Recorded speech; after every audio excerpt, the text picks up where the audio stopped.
दी। मचिया ही बाई थी धानिया तपिया से अरज करे हो पिया लाई आवा चटके चुनारिया देखत निकला गई हो पिया लाई आवा चटकी चुनारिया देखत निकला गई हो। बोलिया तो धन धन बोलू सुनत निकला गए हो धन जब लाल खेल गनवा देखत निकला गए हो धन जब लाल खेल गनवा देखत निकला गई हो। यतनी बचन सुन धनिया तमनवा दुखित भय हो रामा काय नहीं गईले कसूर पुरुष ताना मारई हो रामा काय नहीं कैले कसूर पिया ताना मारई हो।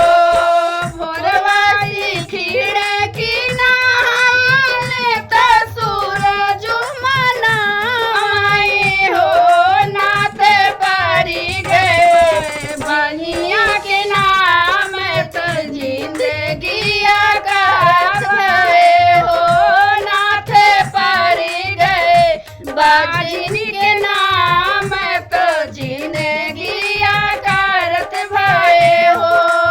ऊपरा से उड़ते चिड़ैया पोटरी गिरावे हो रानी पोटरी के चाउर चबाऊ तो जीतिया मनावाऊ हो रानी पोटरी के चाउर चबाऊ तो जीतिया मनावाऊ हो। 8 महीना के बीतत नवाए के लागत हो सखी रोवे लागे आंगना ललावा गए हैं सखी सोहर हो सखी रोवे लागे आंगना ललावा गवाए लागी सोहर हो। आई गए